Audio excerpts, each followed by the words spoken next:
You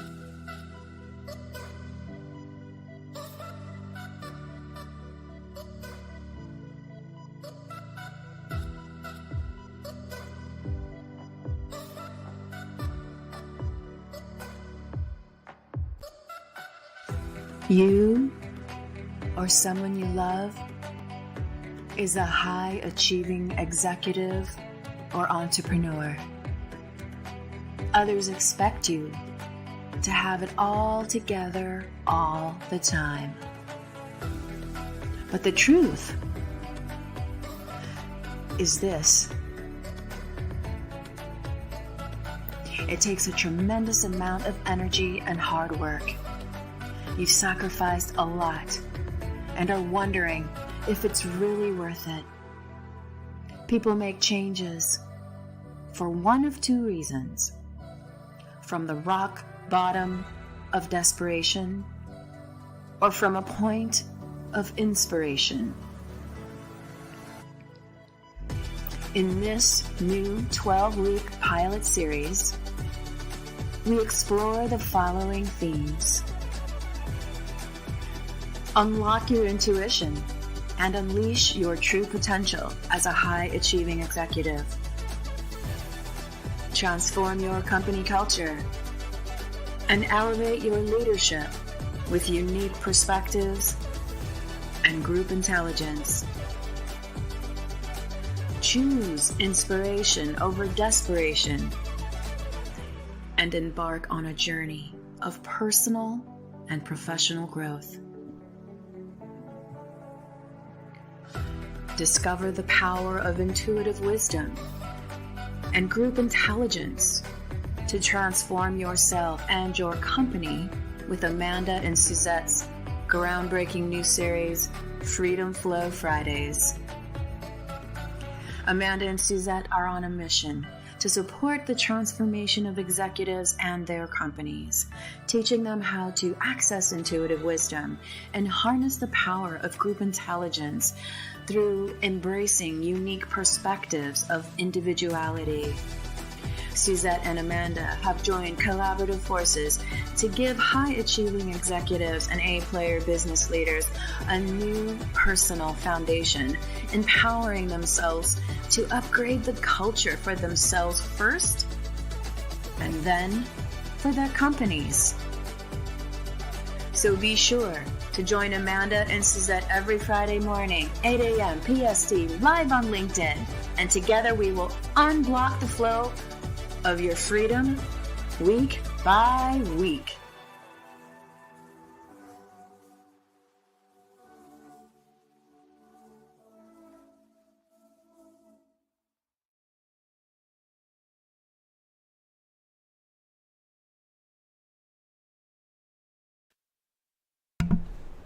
Hello, hello. Hello.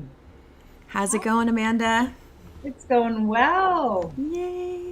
Got back from Aruba, back in the rainy, damp Northeast, but it's all good. How fun. Yeah. Was it tropical? Well, tropical on the beach, but it's a desert island. Oh, it's a desert island, but you were by the water though, right? We were by the water and it was beautiful. So a nice creative flow week. Yeah. Wonderful, wonderful. So welcome everybody to episode 7 of Freedom Flow Fridays. My name is Suzette West, and with me is the lovely Amanda A. Carpenter. Yay! And today we're going to be talking about overcoming adversity.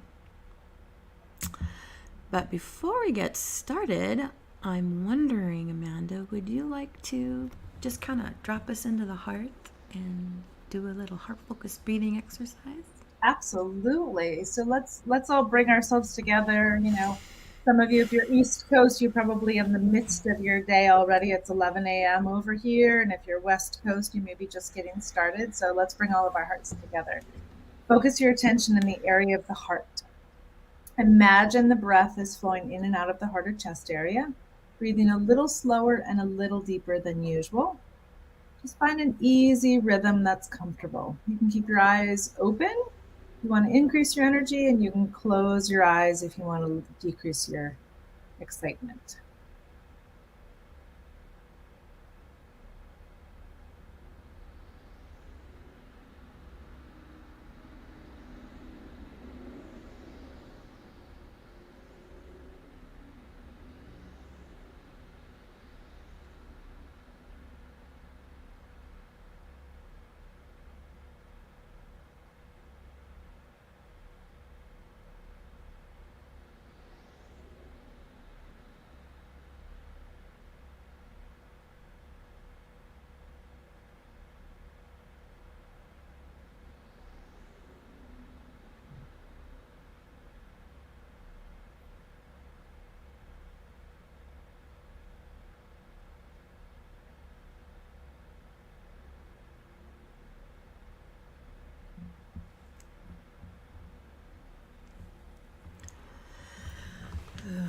Thank you. Well, 11:11 a.m. over here. Hey!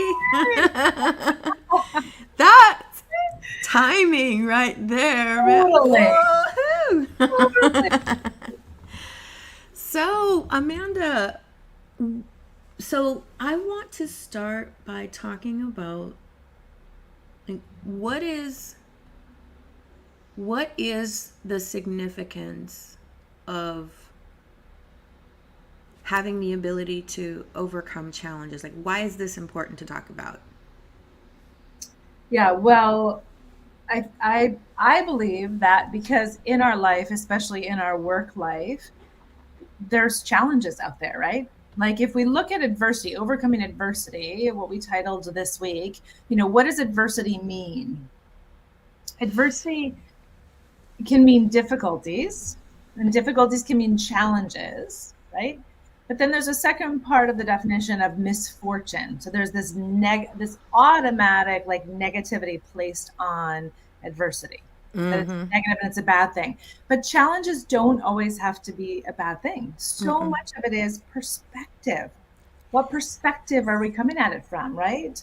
Are we seeing it as a gift, as you always say, Suzette? What's the gift behind the challenge, right? Or are we seeing it as a misfortune and a difficulty, So we first want to look at, how do we define adversity? How do we personally define? And what is our relationship with adversity, or what is our relationship with challenge? Right. So for so many of my clients, when we really dig deep, their relationship with challenge is that they embrace it and they love to figure things out. So they're often looking for the challenge, right? Because that's when they're best and their neurotransmitters are running high. And so they're looking to embrace it. But this post-COVID world that we're living in, there's some new challenges in front of us that we've never seen before. Humanity has never seen them before. Business has never seen them before. And so that's the big challenge that I find with my clients, is that they're looking for the challenge, but then here they are staring it right in the face and like, I don't have the tools for this. And that's where we come in, because the tools for dealing with today's challenges is moving out of that head and down into the heart. Yeah. See, the reason that change is such a struggle for humans is because humans by nature, we resist changes because we like things to be, consistent and safe. And so we tend to like fear change, and change is very chaotic, whether it's good or bad. If it's positive change, it's chaotic. If it's negative, it's also chaotic. It doesn't matter. Any kind of change is going to be chaotic in nature, and so the ability to overcome challenges really begins with our ability to build up that muscle of emotional self-regulation, because it is only when we are coherent, and that is when the heart and the mind are getting along, when they are dancing together and friendly and getting along, we are our most empowered version. We can step with our most resilient expression of self. But when we are not anchored into, when we are not coherent, and that's just to say the heart and the mind are not getting along, there's too much being up here and not enough being in the body. We make decisions that are not at the highest potential because we made a decision from a disempowered place as opposed to an empowered place. And that's how we see things. So overcoming challenges begins again in the trusting of the self. We really have to get to know our true selves. A lot of us don't because we're too busy trying to be what other people want us to be, that we forget that there's a true essence inside of us that is who we really are, and we have all the wisdom we need to guide the way forward in our lives. And so the connection to the true self is so important, and we strengthen that connection through breath work, through connecting, being coherent beings, however you get there. There's tools available. There's so many tools available to develop this relationship with true self. And the relationship with the true self, it pours into your life on all levels, personally, relationally, collectively, in the home, at work, at school, at the agency, whatever you call group for you. It spills over into that. So, Amanda, what other piece can we bring into this? Just to really bring it back to overcoming, how to overcome challenges no matter what's going on around us. Like we can be in the eye of the tornado. What is the idea there? How can we bring ourselves to that place where we can lean into the challenges and move through one informed step at a time? Just worrying about the next right step. What might you add to that? Well, I'll kind of piggyback on what you just said, because you had said knowing the true self. That is the key. Authenticity is our superpower. When we show up as our authentic self, there's nobody that has our own authenticity. The story behind our eyes is what I call it, right? So we all bring to everything that we're looking at, we bring a set of story lenses based on our own perspective. And those story lenses are built based on every experience that we've had behind those lenses. So when we know ourselves at that deep, authentic level, that is a key.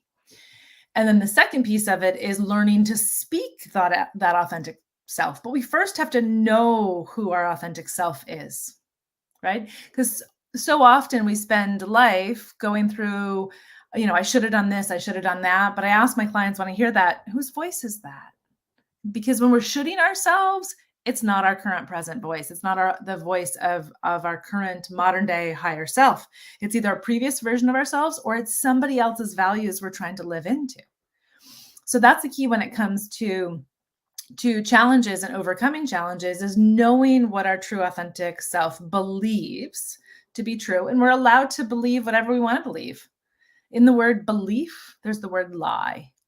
So Suzette, you don't have to believe what I have to, or what I decide to believe, but I have to honor my belief, even if you say, I don't believe that. And I honor that by saying, it's okay. I can tell myself any lie I want to, because there are people out there trying to push us out of our own authentic truth and trying to prove to us why we're wrong. And, it is okay to be wrong when it comes to our own beliefs, because what is universal truth, right? So our beliefs, our values, those are the lies that we get to tell ourselves. And I say get to tell ourselves because we choose to do that. And when we're brave enough to step into the world and courageous enough to move forward with that, that's when we can really start to impact change. Because if we're bringing somebody else's voice to the table in the midst of a challenge, we're never going to solve it.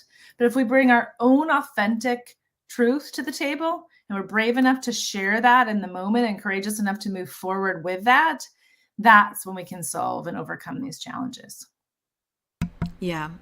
And I have a lot of experience moving through challenges, and I want to share what really helped me was okay. So the first part of the journey, I was very hard on myself. There was no self-love. There was no connection to the true self, and it was very hard. It was a very scary place because it just when you're not connected to your true self, you're trying to please everyone all the time, and that is a miserable experience and not something that I recommend for anyone to do, because you can't. It's impossible to please everyone all the time, but we can always do the next right thing in the moment. There's always the next right thing in the moment, no matter what's going on. And what really helped me was when I connected to my true self, I learned about the value of self-care, the value of the essential nature of self-compassion, and the need to be kind to ourselves. Because if we don't pour into ourselves, if we don't pour into our own cups, we have none to pour into anyone else.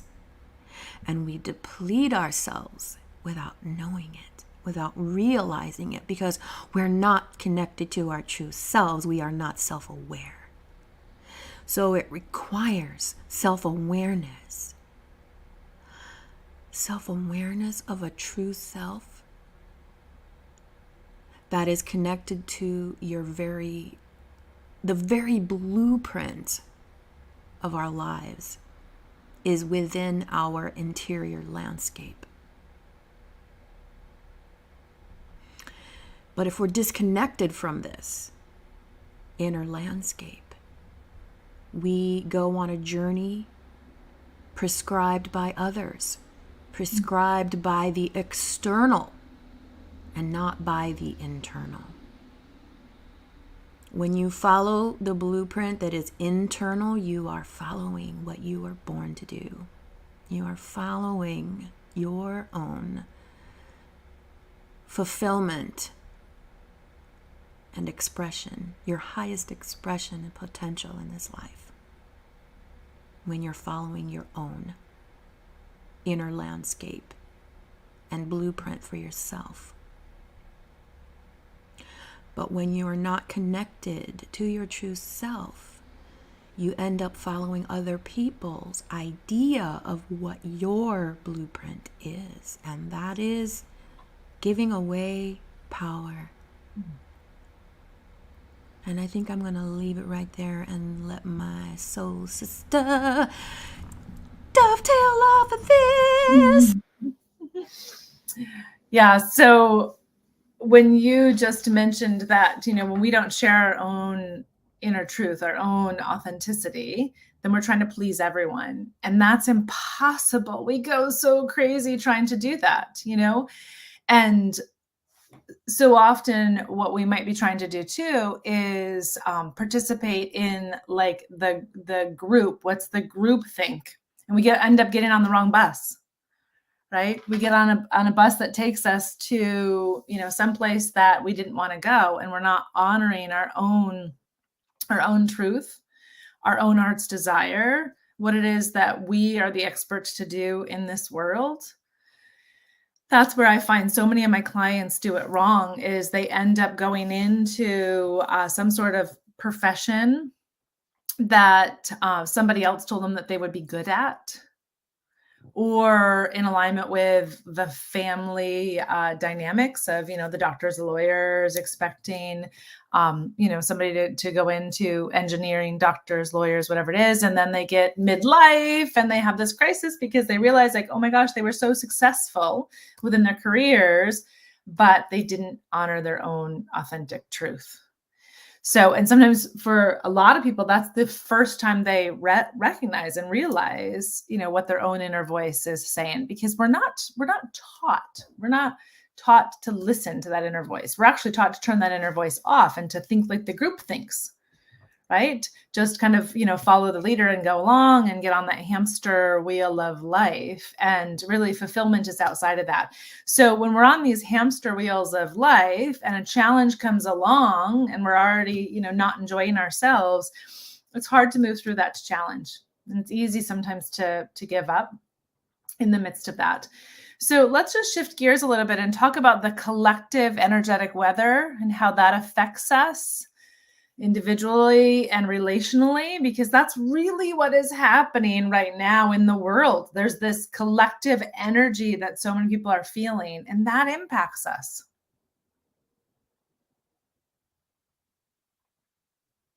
Yes, it does. Yes, it does. So what we have to become aware of is like what we've been talking about these last 7 episodes. I mean, it really comes back to the self, and we have an individual biofield. And when 2 or more together, there is a collective biofield that forms. And that collective biofield grows exponentially. So can you imagine the global collective? Okay. Collective weather can infiltrate, collective energies can leak from the global and into all layers of collective, into relational, into the individual. Because now it's like we're reacting to what is happening to us, which is now causing the focus to be what's happening to us. And this is what creates this collective attention on dangerous things. I'm just going to leave it there. Okay, Amanda. That was on dangerous things. Lots of dangerous things out there. Lots of dangerous things. So, there's really, when it comes down to emotions, let's shift for a minute and talk about these different energies. The energies that we're talking about are emotions. Okay. An emotion by definition is energy in motion. And these energies move through our body. So let's just take a time out and think about one for a moment. Let's think about anger, and really where anger as an energy comes from. Okay. We as humans are prey, essentially. We're predators to some things here on this planet, but without a lot of tools, we are prey if we were out in the animal world. So we have the energy of anger within us. Okay, which if elevated in a life or death situation would turn into rage. Okay, so we have that. It's a life protecting energy. However, what happens is we misdirect that energy sometimes. So somebody cuts us off in traffic and we become angry in the moment. And why is that anger, coming up in the moment? Because somebody cut us off in traffic, we're directing it. That's not a life protecting moment. But what happens is we have a lot of trapped energies inside of us, and each individual can handle just so much energy, right? When energy gets stored in the body, gets stored in the fascial system of the body, it's stored at 2,000 pounds per square inch. Yeah. So if I become afraid for my life and I clench down, right, and I didn't scream in the moment, that trapped energy 2,000 pounds per square inch is stored inside me. So what happens is it starts to come out in misdirected ways, right? And really trapped anger is fear. I was afraid of something and I didn't use that anger appropriately. So anger is the bodyguard to fear, ultimately. And fear is one of the root energies. And the other root energy on the planet is love, right? Or the renewing emotion of love. I love how HeartMath uses renewing and depleting emotions. Love is a renewing energy. Fear is a depleting energy. So what happens is when fear is in place, oftentimes we as humans have so much trapped energy inside of us, the bodyguard of anger comes out to that fear. And that's just my summary of what's happening on the planet in lots of different little ways. Is there's anger over here, there's anger over here, and we're looking for something to direct it to. But really, we just want to release that. If we go to a cold water plunge and we scream, "Roar!" and we let that anger out, you'd be amazed at how the next time somebody cuts you off in traffic, you can let it go. You can have some compassion for that person and, maybe they're on their way somewhere. Maybe they just got some bad news. But when we have these trapped energies inside of us, that's really hard to do. Yeah, and you bring up a really, really, really good point about overcoming challenges is being aware that our emotional intelligence, our systems, our nervous system, it holds pressure like a pressure cooker. And so there's energies that have to be released. And when I say energies, I'm talking about emotions, because emotion is energy in motion. So when energy gets stuck in the body and is not released, it builds and builds and builds. And if it doesn't get released or cleared, what happens to a pressure cooker? That's what happens to us. Mm-hmm. And it's collective. It's respective to the size of the collective, right? So if an individual pressure cooker goes off, individual size, boom. Big collective pressure cooker goes off, big collective, boom. Like this is truth. Mm-hmm. And it starts with the individual level. If all of us at this very instant, if there were 90% humans walking around in states of coherence, I am confident this world would be much different. If 90% of the world was in and of themselves coherent, connected to their true selves, and following that inner wisdom. Because inner wisdom follows the path of love, mm-hmm. compassion, kindness, embracing our shared humanity, above borders, above tribalism. Our shared humanity is what we love. Mm-hmm. Is what we're here to embrace together, because without our shared humanity, there's nothing for our children to inherit.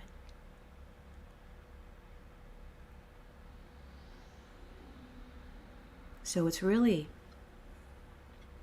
I feel, the best return on investment to focus on, even when you're having those really, really dark days and all you can do, and it's just one of those days you just have to sit and stare at the walls.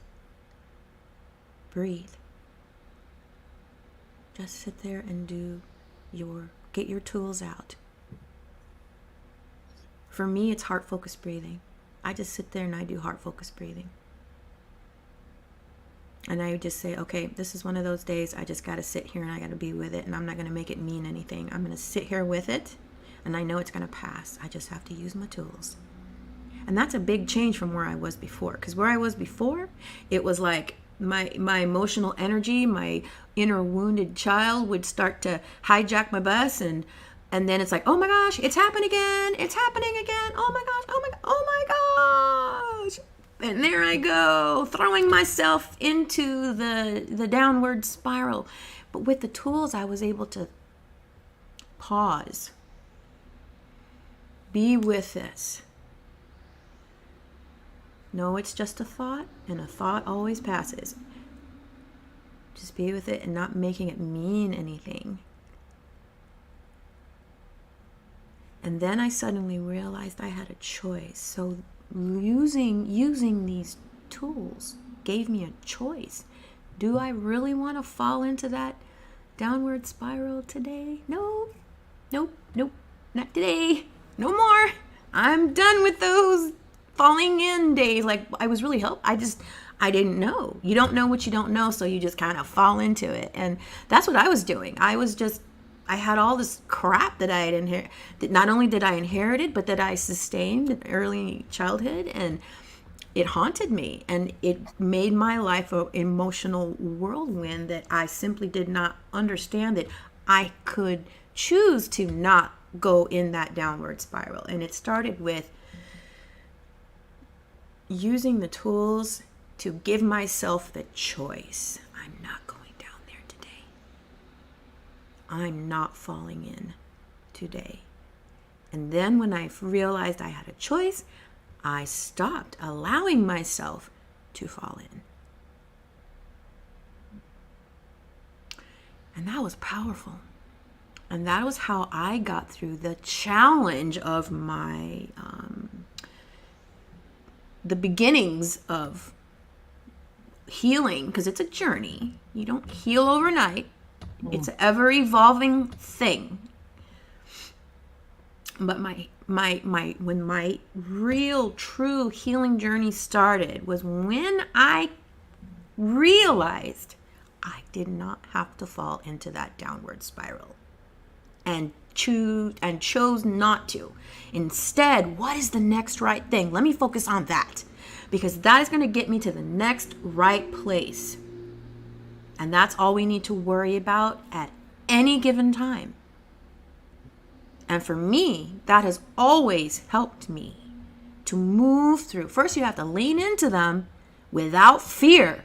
Lean into it and be courageous in trusting that inner wisdom and taking the next right step accordingly. And I'm going to go ahead and hand it off to Amanda. Thank you, Suzette. So, so much of change and embracing the challenge and knowing we have a choice first comes with the awareness of what's running us, So each of us has an operating system that was put in place in our first 8 years of life. So take a moment and think back to when were those first 8 years of your life? What years were they? And how different is life now comparatively? So when we're looking at change, we're always comparing what's in front of us to what life was back then in those first 8 years of life. So we first have to be aware of, okay, this feels uncomfortable because it's unfamiliar, because what is familiar with the operating system creates the illusion of safety within the brain. So we first have to be aware, and then that's when our coherence comes in. So we can tell ourselves a story. I'm feeling uncomfortable because this is unfamiliar. So the example that I often use is I was one of 4 children. I was the third born. So I had to learn to speak and think at the same time to get a word in, which is exactly why I do what I do now. It's a gift I learned to embrace. But my brother and I nicknamed our home the airport, because there was constantly people coming and going and just the busyness. And it was a beautiful, awesome, wonderful home. My parents were amazing. All the neighborhood kids wanted to be there, but it was busy and it was chaotic. And so what happened is in the mid-90s, I found myself sitting in my dorm room in college, quiet and alone, and trying to study. And it felt so uncomfortable. So I would hijack myself out of it. I would call somebody to create a crisis, or I'd wait till the last minute to get my work done because I needed that pressure. Because what was familiar to me was the busyness and the chaos. what I started to do, and I didn't even recognize how this served me until years later, is I started to actually go to the coffee shop, the loud, busy coffee shop, and I would study there. And I was like, it was interesting that I could study there, but not in a quiet library and not in the quiet of my dorm room, because it was what was familiar to my nervous system. The quiet of my dorm room freaked my nervous system out, and I couldn't download new stuff and learn. But the busyness and the chaos of the coffee shop, I was familiar, and I could download in the midst of that. So each of us has something in life that we're fighting. Now, that is something I didn't necessarily need to change over the years, but I did have to teach myself to get quiet. And when I was meditating, that was okay. That's where a coherence came in. So, okay, I know this quietness feels unfamiliar, or this being alone feels unfamiliar, but in a coherent state, I could actually tell myself a different story. That's how we upgrade our operating system. We choose, what do we want to leave in there? I wanted to leave in there the ability to think while I was speaking, to embrace what I do today. I wanted to keep that piece, but a piece I wanted to let go of was the loudness of quiet, if you will. Like, quiet used to be so loud to me, right? But I wanted to upgrade that and change that. So I changed that operating system out. And yeah, and it's that awareness of the operating system that really helped me to understand that I owed myself personal responsibility to maintain it, to care for it, to use the tools to make it a way of life. So going back to the theme now of overcoming challenges, there's so many, right? There's so many challenges. It makes you weary, doesn't it, if you focus on it all. There is a practice that I learned through meditation and following different teachers like Tara Brach, and she talks about this technique called the RAIN technique, and it's called recognize, allow, investigate, and nurture. And she talks about being with difficult emotions using this technique called RAIN. And recognizing is just recognizing this is happening. I'm having an experience. But we can step outside of it as we can now observe. We can step out of that and we can observe. We can observe it. And without making it mean anything, we can just be with it and realizing that all of our feelings have a place at the table. There's no need for shame or guilt because that is making things worse. But we just be with these difficult emotions without assigning a story, an old narrative. Because that's the only way we can allow a new narrative to emerge. When we assign a narrative to something, we're not allowing for possibilities to come through. And yet it's in those possibilities where a lot of needed solutions are living in the space of potential. But potential does not become reality until there is applied attention, which cannot happen until an intention has been set by a soul who has followed their true self's inner wisdom to know the next right step to then set the intention. And I'm gonna pass on to Amanda. So to follow up on that, where do those intentions come from? Knowing ourselves, knowing what it is that we want, what it is that we desire. if we go back to high school physics and we break down the law of conservation of energy, energy cannot be created nor destroyed. It can just change forms, right? Energy can't be created nor destroyed. Our thoughts are an energy, right? There's no brain surgeon that ever cut open the brain and saw a thought. So where do those thoughts come from? And if a thought is an energy, can I create the reality in front of me from that thought, right? That's the whole idea of intention, manifestation. Our thoughts create our reality. And there's so much science behind that. If we really just think back to Newtonian high school physics, it's not, yes, there's quantum physics laws around that, but we can also apply the Newtonian high school physics that we all learned to that as well. For some of my, for all of my clients, my physical therapy clients, my high performing executive clients, so much of the questioning comes down to, why is this happening? The why, why is this happening? Why am I feeling this way? And what I've learned to coach to is, we don't need to know the why. We don't need to assign a story to it, because sometimes we do know the why and sometimes we don't, but we're wasting our time. The key is, I don't want to be feeling this anymore. So the question to ask is, what does my body need to move this energy? And you said earlier, Suzette, just sitting with it in the midst of a day without judgment, right? And letting the body do what it needs to do. Does the body need to scream? Does the body need to cry? What does the body need? Without judgment. It's just energy and motion. There's an awesome movie out there. It's a documentary called Emotion, on the science of emotions. You've seen it? Yeah. Awesome. It's on Gaia.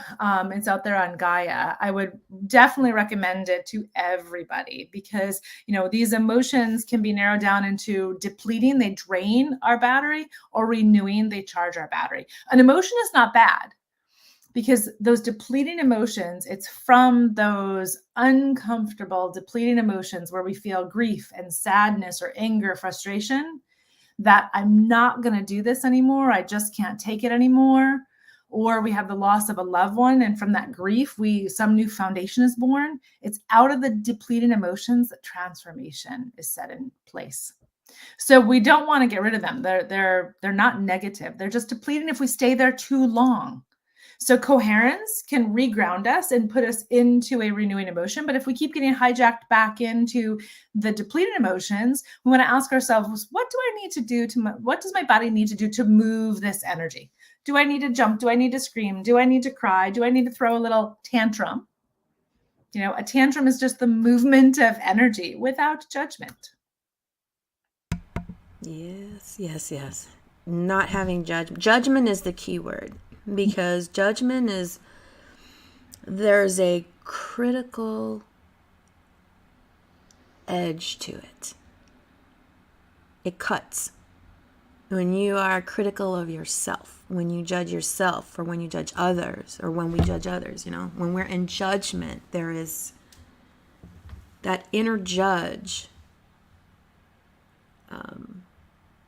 can cause us to separate ourselves and think that we are not the same, but we're human. We have a soul. We have a heart. We all have hearts. We all bleed the same color blood. We're all living in the same beauty that is life and energy.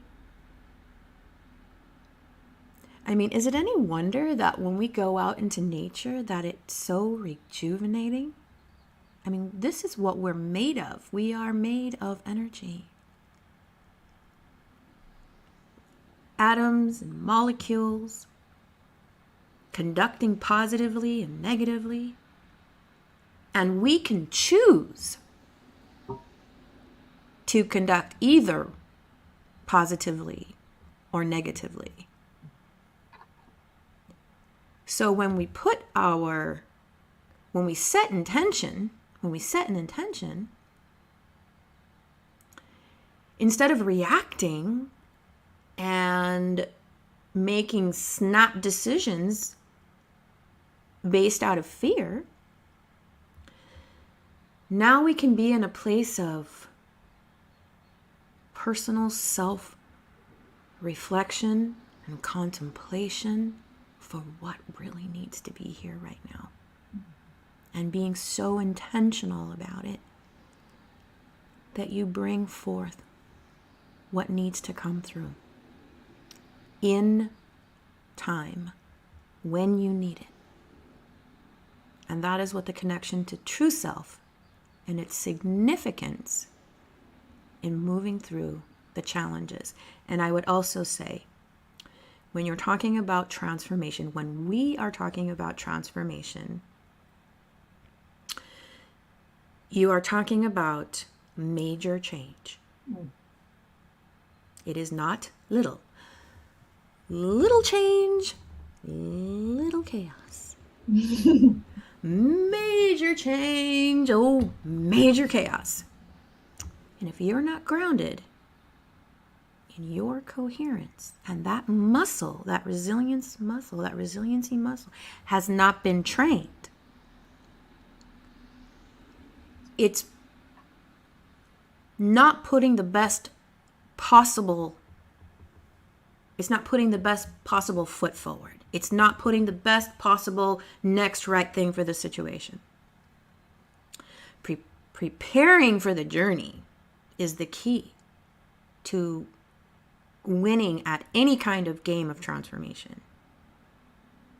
Because moving through the challenges, moving through adversity, moving through difficulty requires an anchoring into our true wisdom and trusting in that inner knowing that we are taking the next right step and following that inner wisdom that is guided by love.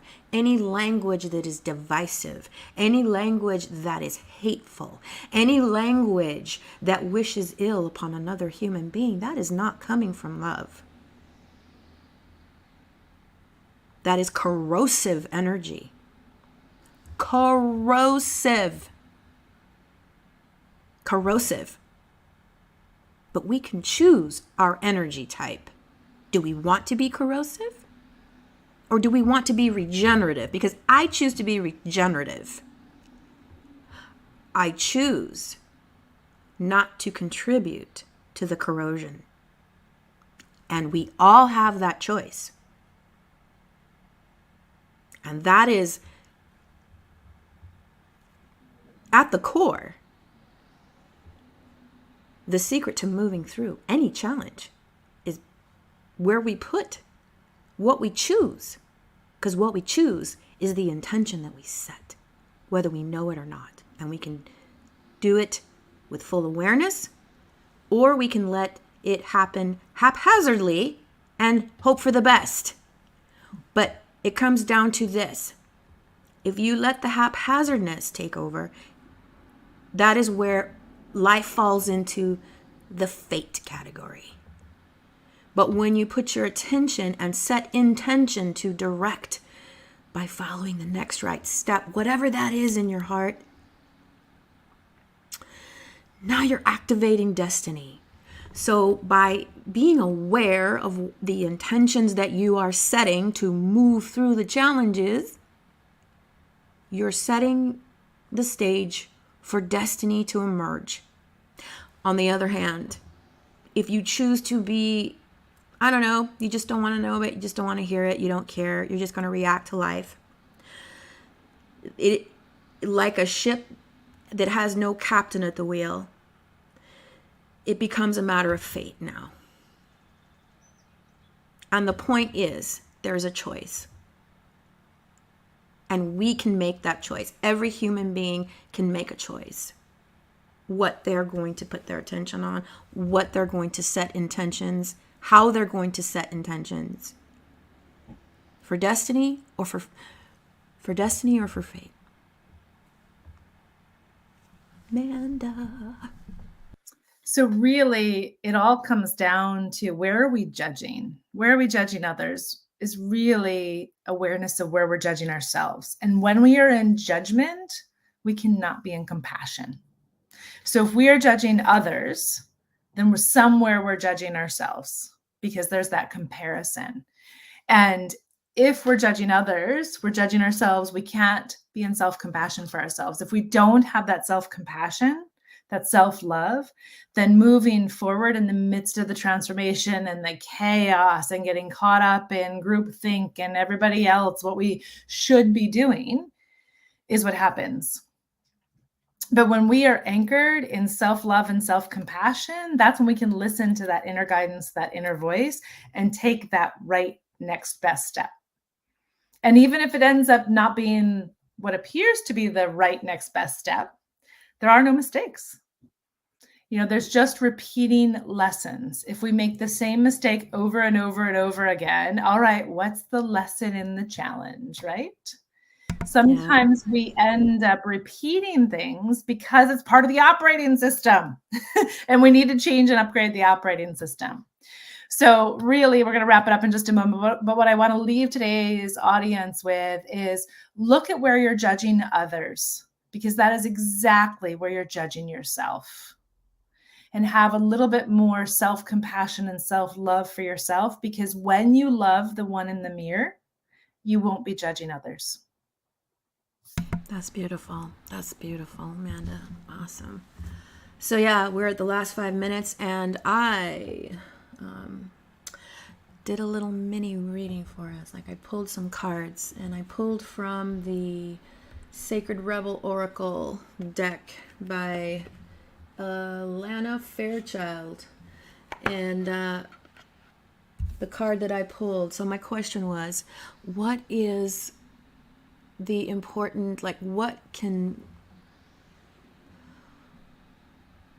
is the wisdom that will help people move through adversity? So I concentrated on this question, and I did a little stream of consciousness exercise before I got on here. So I'm dancing on the skinny branches. All right, so here we go. Sacred Rebel Guidebook, card 31, trust yourself. Trust yourself. What we've been talking about. Trust yourself. And from the Hero's Journey Dream Oracle by Kelly Sullivan Walden, pull card number 5, One with the Sun. Be the light. Be the light. This is what we focus on right here. We need to focus on trusting ourselves so we can show up and be the light. Okay? The third card I pulled was from the Energy Healing Guidebook. And this one was about creation. Creation. What we create while we're being the light. What we create while we're being the light. Okay? I'm going to read this one. This one's the one that's going to close it out for us. So here we go. Creation. I have the power to direct my life. With a constructive attitude, I create what is best for my soul. I firmly believe I can transform and improve my inner and outer worlds by turning every thought into affirmative action. I act in the image of God and bring light into my life. And so by focusing on, so this is creation, by being the light, by trusting ourselves, we can co-create better things. And on that note, thank you so much for joining us today on episode 7 of Freedom Flow Friday. As our weekly distraction came in time, woo, to catch us. Until next time, everyone, hang in there. We got this. We're in this together. We're in this together. Until next week. Bye. Bye.